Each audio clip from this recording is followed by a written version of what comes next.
It is a beautiful Monday afternoon, April 26, 2021. Good afternoon, ladies and gentlemen. This is the 3 p.m. Bilingual Newscast. Bon après-midi, Gaël. Bon après-midi, Clarence. Bon après-midi, chers téléspectateurs, et bienvenue aux 15h sur CRTV News. En titre, sécurité en zone frontalière à l'extrême nord, les autorités renforcent les dispositifs afin d'éviter les débordements dus à la situation au Tchad et à la pandémie à coronavirus.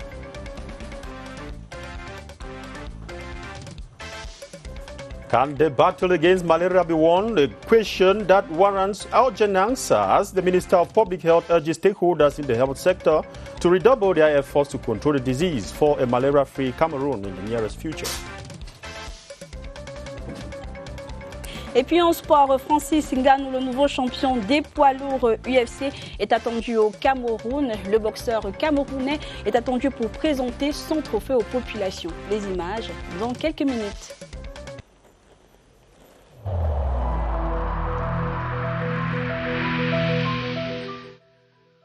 I urge you once again to put on your face masks, to wash your hands regularly, and to consult a physician or any other health personnel if you notice any symptoms. This is the only way to save lives and to curb the spread of the virus.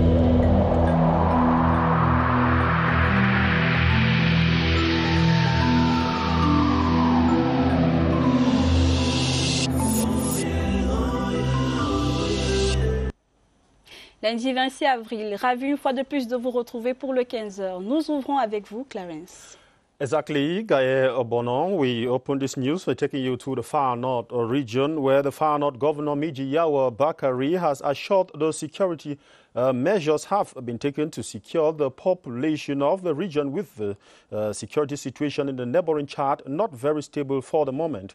The chief executive of the region adds that the populace must, however, remain extra vigilant now. This was during a security coordination meeting he chaired, where the top officials of the region also discussed on how to tackle COVID-19 that has already killed 40 people in the region during the second wave. We are still in the Far North region. 3 schools in Boko Haram-affected Mora in the Far North region have been offered new decks to prevent the pupils and students from taking lessons on the bare floor. Again, the donation is from Sector 1 of the Multinational Joint Task Force as part of civil-military cooperation to reinforce ties with the population. Henry Tato Ekambe completes the story in Marwa. Number of the pupils of Government Inclusive Primary School Amchali and Government Primary School Dulu, all in Mora, Mayosaba Division of the Far North, were either sitting on the bare floor or on a log of wood to take lessons. It is a similar situation for the students of the Rural, Artisan and Home Economics Center in Mora. Today, their story has changed, with Sector 1 of the Multinational Joint Task Force donating desks to their schools, much to the satisfaction of the beneficiaries. Teachers, parents and pupils are very happy with these desks. The children who used to sit on the bare floor to learn will now sit comfortably. For the donors, this gesture is a civil-military cooperation that goes a long way to reinforce the collaboration between the army and the population. We have a great success to fight Boko Haram in this locality because of the contribution of this population. So we came here to solidify this relation between army and this population. We are trying to help them to improve school. The beneficiaries were also told that similar gestures will follow suit if they make judicious use of the donation, perform well in their academics, and encourage others to enroll in the schools. That was Henry Tato Ekambi reporting there. Cameroon today observed the 2021 edition of the International Day of Intellectual Property, with focus on encouraging SMEs in the national or the nation register their trademarks. The seminar holding in Yaoundé is under the theme Intellectual Property and SMEs, the Challenges of Trade Name Protection. Joyce Tata with the details. Encouraging SMEs on the importance of registering and protecting its trademark is the sole focus of this encounter to commemorate Intellectual Property Day. Understanding what a trademark is may ease comprehension. The trade name is the name that they use for the commercialization, just like, I can just say like Ora. That is the name that they have protected, and they have been given a certificate by WAPI. Of over 14,000 entities. Only less than 200 have registered. So we think that it's high time those small and medium scale companies with names register them to benefit from the several advantages. And so, in order to avoid unfair competition and confusion on the part of consumers, experts say it is important each enterprise is labeled. If anybody copies your name, you have the right to take that person to the court. The importance is that when you register a trade name, you have the sole right. Government plans on extending such seminars to the cities of Bafoussam and Douala in order to register better results. En santé, la 14e édition de la journée de la lutte contre le paludisme s'est célébrée ce 25 avril sous le thème Zéro malaria. Et parlant de chiffres, au Cameroun précisément, en 2020, près de 2 millions de cas pour près de 4000 décès ont été détectés. Une mobilisation qui passe par la prise de conscience des populations à dormir sous une moustiquaire imprégnée. Analyse d'Etienne Pascal Azigui. Le paludisme continue à faire des victimes au Cameroun. Tenez par exemple en 2020, près de 2 700 000 cas rapportés pour 4 121 décès. Des chiffres qui incitent le gouvernement à la riposte. Le Cameroun est en train de mettre en place le Conseil et le Fonds national pour l'élimination du paludisme. Et des succès d'initiatives similaires en Afrique ont été examinés. Il en ressort qu'il s'agit d'un mécanisme important pour stimuler le plaidoyer, l'action et la mobilisation des ressources multisectorielles. Cette mobilisation passe aussi par le changement de comportement de la part des populations. 8 régions sur les 10 que compte notre pays sont déjà couvertes en moustiquaires pour au moins 91,8% des ménages. Malheureusement, seuls 54% des populations dorment régulièrement sous des moustiquaires. La lutte pour vaincre le paludisme se poursuit au Cameroun, malgré le contexte actuel marqué par la pandémie du Covid-19. Mettre en œuvre les meilleures stratégies de lutte. Et quand on parle de stratégies de lutte, vous savez, il y a les stratégies de prévention, mais aussi les stratégies de prise en charge des cas, qui sont tous accompagnés par une bonne communication. Le Cameroun, de concert avec les autres pays et l'Organisation mondiale de la santé, souhaite tirer un trait sur le paludisme d'ici 2030. Comme l'indique d'ailleurs le slogan retenu pour l'édition de la lutte contre le paludisme dans le monde. Alors à présent, dans la région du Sud, où les anciens élèves du lycée d'Ebolova ont offert des dons en cahiers et outils scolaires à leur établissement de leur enfance. C'est un reportage de Victor Lema à Ebolova, dans la région du Sud. Les mains chargées, l'amicale des anciens élèves du lycée bilingue d'Ebolova vient témoigner sa reconnaissance à ce lieu qui a contribué à les façonner. Le don, essentiellement constitué du matériel didactique, tables, bancs et autres seaux pour ordures, permettra de renforcer les mesures prises contre le Covid-19 dans cet établissement. Vous savez qu'avec la pandémie du coronavirus, nous fonctionnons en mode mi-temps. Il y a eu éclatement des salles de classe, donc il nous faut beaucoup de places assises. À côté de la pandémie du coronavirus, nous n'allons pas négliger la crise dans le nord-ouest et le sud-ouest. Il y a toujours des élèves en détresse. L'amicale n'entend pas s'arrêter en si bon chemin. D'autres actions sont envisagées. Nous reviendrons probablement avec un projet mieux ficelé et plus lucratif et bénéfique pour notre lycée. Et la MAELB, par ses activités, est prête à améliorer les conditions de vie des élèves du lycée bilingue d'Ebolova. Cette deuxième sortie a aussi permis à cette association de donner du sourire aux nécessiteux.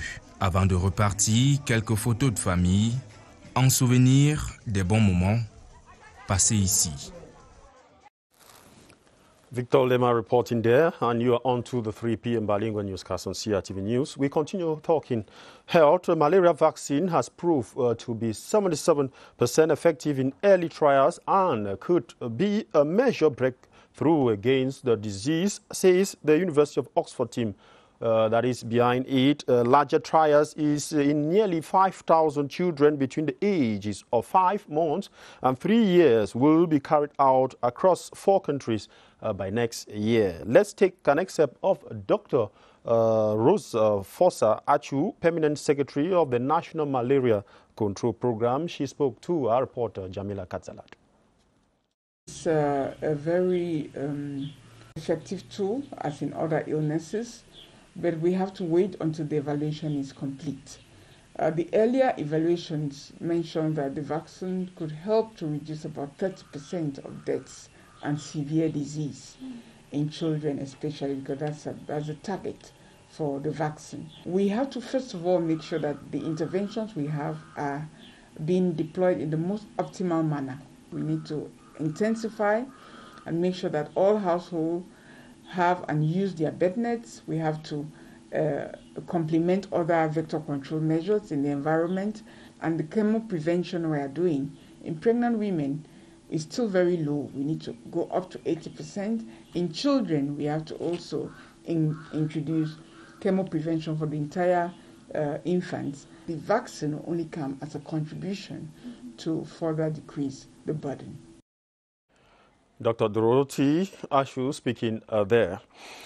Over in the South region, more than 10% of children under 5 are said to have died of malaria in 2020 out of over 21,000 cases recorded in Kribi South region. The locality of Longi is said to be the most affected in the division. The preoccupying situation have seen government and non-governmental organizations uniting to fight against malaria in the division. Polycarp Atie completes that story. Longi, a locality situated along the shores of the Atlantic Ocean with a forest and standing water, is among the places in the Ocean Division that malaria is on the rise.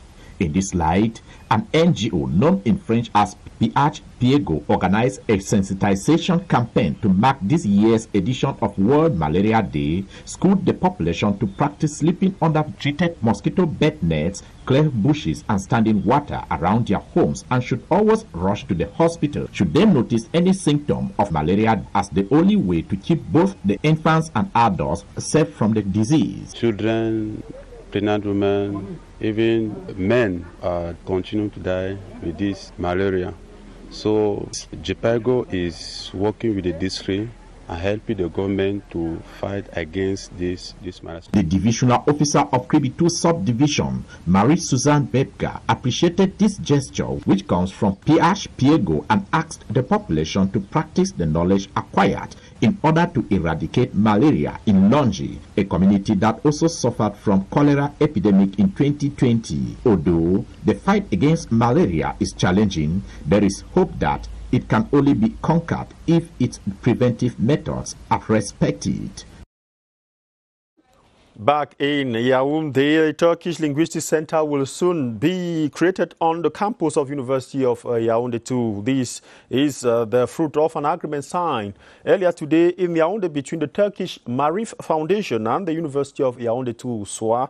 Professor Adolphe Minkwashe signed on behalf of his institution, while the country director of Marif Foundation, Onu Yildiz, appended his signature for his foundation. Political Desk reporter Yves Famoso is just back. A global education brand, Turkish Marif Foundation and the University of Yaoundé too, through this agreement, create an enriching program for both students of Turkey and Cameroon. A Turkish center will help do that. We will have an opportunity to enrich the cooperation between Turkish universities and Yaoundé 2 University firstly, and second of all, we are going to create a language center in here. Can learn Turkish language Ono Yildiz appended his signature on behalf of Marif and Adolphe Minkwoshi for the University of Yaoundé too, described as Turkey's door to the world. The foundation will offer language and IT classes and create exchange programs for students. Now we are going to teach Turkish language, and after that I think that we can discover what is Turkey. The rector later proceeded to the university's COVID vaccination center where the teaching and administrative staff are expected to get a dose of the vaccine. Allons dans la région du Nord à présent, au monde rural. Les populations de l'arrondissement de Bibemi dans le département de la Benue s'arriment à l'agriculture de seconde génération. Elles ont reçu des mains du directeur général de l'Institut de recherche agricole pour le développement, Wayne Noé, 10 tonnes de semences améliorées, du maïs, du soja, du sorgho et des noix de cajou. Reportage Jean Foumargué à Bibemi. Au total, 60 groupements d'initiatives communes de l'arrondissement de Bibemi qui ont bénéficié de cet appui de l'IRAD. Le directeur général de l'Institut de recherche agricole pour le développement, Wayne Noé, est allé aux côtés des siens avec dans ses bagages les semences améliorées du maïs, du sorgho pluvial, du soja et surtout des noix de cajou en plein essor dans cette partie du pays. Ces 10 tonnes de semences pourront emblaver et couvrir plus de 5000 hectares, parmi lesquels 2000 hectares seront plantés en anacardier, qui constitue une culture pérenne et qui a une valeur économique sûre pour le paysan. Les agriculteurs dans la joie ont dit merci pour ce cadeau venu à point nommé en cette période de l'approche de la saison agricole. Avant ce don, on semait les semences dont les origines étaient, n'est-ce pas, douteuses. Et avec tout ce que cela entraîne, telles que les maladies végétales, et avec pour conséquence la baisse de nos rendements. Très fiers d'avoir ces produits-ci. Nous allons augmenter les champs grâce à ces dons. Le sous-préfet de l'arrondissement de Bibemi, Mohamed Taher Ousmane, qui présidait la cérémonie, a demandé aux bénéficiaires d'utiliser à bon escient ces dons de l'IRAD qui vont couvrir plus de 5000 hectares pour une production de 2500 tonnes afin d'accroître le rendement des producteurs pour une agriculture plus rentable. Allons dans la région de l'extrême nord où les autorités de la ville de Maroua ont effectué une descente sur le terrain au lieu dit Pont-Rouge. À ce lieu, l'ouvrage de franchissement est menacé de s'effondrer sous l'action de l'érosion. Des solutions doivent être trouvées. C'est un reportage de Lionel Minguet de CRTV Extrême Nord. Lieu dit Pont-Rouge à Maroua. Les effets de l'érosion sont visibles et menace la stabilité de l'ouvrage de franchissement qui joue un rôle important dans la mobilité urbaine. Et la situation est pratiquement la même au Pont Vert. Cet état des choses pourrait s'aggraver avec le retour prochain des pluies, d'où la mobilisation des autorités de la ville pour trouver une solution. La force de l'eau est en train d'endommager les ponts vers le bas. Si l'un de ces ponts venait à s'effondrer, ce sera plus grave encore que la situation qu'on a connue avec le pont Pala. Il est question à présent de dresser un rapport de la situation pour une action concrète. Nous sommes donc venus voir pour qu'un rapport circonstancié soit fait au gouvernement pour que des dispositions soient prises afin de ne pas les perdre comme on avait perdu le pont Pala. En attendant, la circulation des engins lourds reste limitée sur ces différents ouvrages de franchissement. Et puis retenez ce nom, docteur Louis-Pascal Tchumani Poacha, le médecin qui combat la stérilité féminine. Eh bien, ce gynécologue obstétricien camerounais résidant en Côte d'Ivoire est réputé faire des miracles et permettre à des femmes qui ont perdu l'espoir de donner la vie et devenir mères. Ceci grâce à la chirurgie du bassin. C'est un reportage de Marie-Gabrielle Mfeugue à Abidjan. Il ne s'agit pas d'un pasteur d'une église dite de réveil aux prophéties à la moralité douteuse. Rassurez-vous, c'est un véritable faiseur de miracles à Abidjan, la capitale ivoirienne. Le gynécologue obstétricien à la renommée internationale avérée a permis à plus de 500 femmes qui n'espérait plus être mère de donner la vie. Qui dure 4 ans, on a fait beaucoup de chirurgie. Parce que quand tu fais l'obstétrique, les accouchements ne sont pas seulement par voie basse.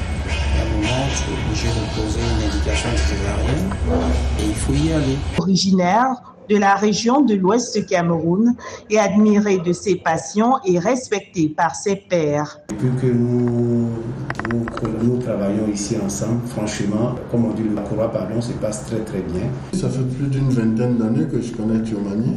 C'est un gynécologue qui s'est fait sa place par la persévérance de son travail. Gros travailleur. Aujourd'hui, c'est difficile de parler de la Polyclinique internationale de l'Indénié sans parler du docteur Tiomani Poacha. L'homme est également PCA de la Société d'investissement et de réalisation immobilière d'Abidjan et président de l'Association des populations du Honkam en Côte d'Ivoire. Il espère dans l'avenir effectuer davantage de réalisations pour de résultats majeurs de la spécialité qu'il a choisie et où il exerce comme par magie. Sports in this newscast.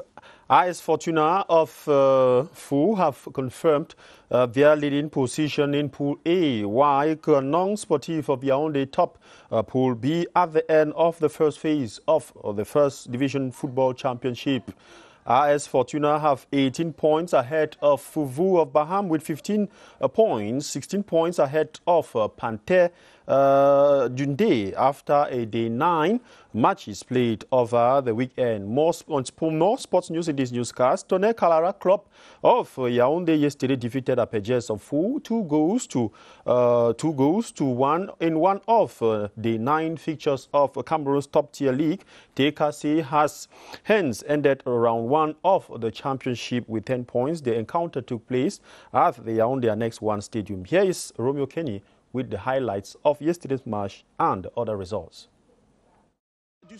Day 9 pressure was even between Apaches of Fou and Tonnerre Kalara Club of Yaoundé, the 7th regional meeting for both squads in an Elite 1 showdown. TKC in black failed to capitalize on incursions with no one masterminding chances up front in the first quarter. Apaches came correcting wrongs in just 17 minutes with forward Calixtus Ako exploiting distant connections to plunge TKC in a 1-0 deficit. The score margin stayed unaltered till recess time.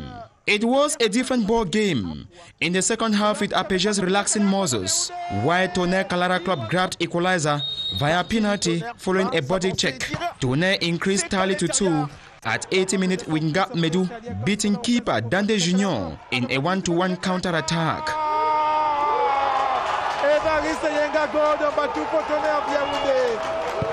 2-1 at full time in favor of Tonnerre Kalara Club of Yaoundé. Apaches of Fou have thus crashed out to consolidate a 4th consecutive win on home soil. In other fixtures, Bambutos FC Amboda spanked Dragon of Yaoundé 4-1. Avion Academy of Cam bowed to Fofu of Baham by no goal to 2. PWD of Bamenda of Apart Edin Sport of the Leke 1-0, while Astor of Douala humbled Panther Sportif of Ndé 2-0. UMS takes on Yusa in a day 9 delay confrontation this Monday, while Coton Sports game against Colombe has been postponed. Thanks, Romeo. Let's take you now out of the country. Chad's ruling military council has said it will not negotiate with rebels who launched an offensive in the north of Sahel country 2 weeks ago and are accused of killing President Idris Deby. The spokesman of the military council, Azem Bemandua Anguna, made the statement Sunday after the rebels said they were prepared to observe a ceasefire. Details with International Desk reporter Gladys Asungwana. Chad's ruling military council rejected an offer of ceasefire talks with rebels it has been fighting since the unexpected death of President Idris Deby. On Saturday, the rebels said they were ready to discuss a political settlement but did not endorse the coup that brought Mr. Deby's son, General Mahamat Deby, to power. But a day later, the military council said it would not negotiate with rebels it was at war with. The military council claimed that Mahamat Mahdi Ali, the leader of the rebels, known as the Front for Change and Concord in Chad, FACT, had fled into Niger and appealed to help from its neighbor to track him down. The group was formed in 2016 with the goal of overthrowing the government of Chad and has been linked to fighting in Libya's most recent civil war. The military council is under pressure to hand over power to a civilian transitional government as soon as possible. The African Union's Peace and Security Council voiced grave concern about the military takeover, while France and regional powers are pushing for a civilian military solution. En culture à présent, parlons cinéma. La 93e cérémonie des Oscars a eu lieu hier dimanche dans un contexte particulier lié à l'épidémie à coronavirus, diffusée en direct sur une gare Art Déco de Los Angeles. Elle a récompensé les films majoritairement vus en streaming. Revivons les temps forts de cette cérémonie des Oscars 2021 dans ce reportage de Caresse Essiane. Son triomphe était attendu et il a bien eu lieu. Nomadland est sorti largement gagnant de la cérémonie des Oscars 2021. Le long métrage qui suit des Américains âgés vivant sur les routes après avoir tout perdu lors de la crise des subprimes a fait fureur à Hollywood ce dimanche 25 avril. Il remporte les statuettes du meilleur film, de la meilleure actrice et de la meilleure réalisatrice. Chloé Zhao entre dans l'histoire. Elle est seulement la deuxième femme à remporter cet Oscar. Parmi les autres lauréats, on peut citer l'Oscar du meilleur acteur attribué à Anthony Hopkins pour son rôle dans The Father. À 83 ans, il devient l'acteur le plus âgé à remporter un Oscar. L'Oscar du second rôle féminin a lui été attribué à l'actrice Yoon Yoo-jung et celui du second rôle masculin au Britannique Daniel Kaluuya qui joue le rôle du fougueux leader des Black Panthers dans Judas et le Messie noir. Après des années de polémiques sur le manque d'ouverture aux femmes et aux minorités de l'Académie des Oscars, la promesse de diversité et de mixité a été tenue pour cette 93e cérémonie avec des femmes enfin récompensées et un défilé de stars du Black Hollywood sur scène pour remettre des prix. Et nous restons toujours en culture nécrologie. Le 15h vous annonce avec une grande tristesse le décès d'Hippolyte Kenge, l'une des perles du journalisme camerounais. Il était employé du réseau CRTV. Il était passionné par la culture. D'ailleurs, il animait beaucoup d'émissions culturelles. Il a également été l'un des animateurs de l'émission Yaoundé Boulevard à la FM 94 depuis de nombreuses années. En sport, nous l'avons annoncé en titre, Francis Ngannou en communion avec les siens dès ce lundi. Le champion du monde de poids lourd MMA est attendu ce jour au Cameroun. Selon ses propres déclarations, il a besoin de revenir se ressourcer au pays avant de remonter sur le ring. Conscient d'être désormais le modèle de réussite pour les jeunes compatriotes, il va profiter de son séjour au Cameroun pour montrer sa ceinture à ces derniers qui ont besoin de s'en inspirer. Et toujours en sport, les résultats du week-end. La 9e journée partielle du championnat national Elite One s'est disputée hier dimanche après qu'un fou s'est incliné devant le Tonnerre, 1-2. Et Bambuto s'est battu Dragon 4-1. Et puis en athlétisme, Aline Akono est la meilleure athlète du meeting international d'athlétisme pour déficients intellectuels. La cérémonie, du moins la journée de clôture, s'est déroulée samedi dernier au stade Omnisport de Yaoundé. Les résultats du week-end, les résultats complets du week-end avec Merlin Kamla. Malgré sa défaite ce dimanche devant le Tonnerre 1-2, APGS Nefou conserve la 3e place de la poule B derrière la Panthère qui a été battue par Astre 2-0. Le Canon de Yaoundé est toujours en tête, surtout après sa victoire devant New Star 1-0. AS Fortuna, leader, a battu Union sur ses propres installations 2-0. C'est le même score qui va sanctionner la rencontre Avion-Fauvou en faveur du club de Baham. Bamboutos dicte la loi du domicile à Dragon 4-1.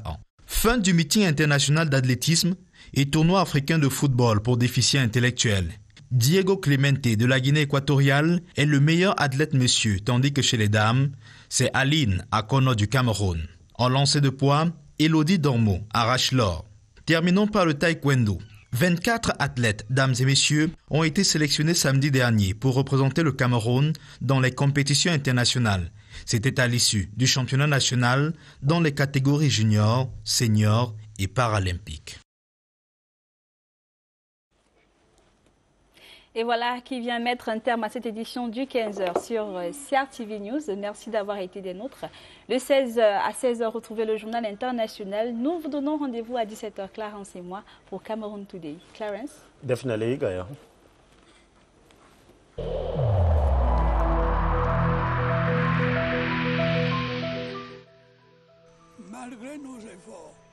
Despite our efforts, COVID-19 plunged many families into mourning and seriously hampered the functioning of our economy and society.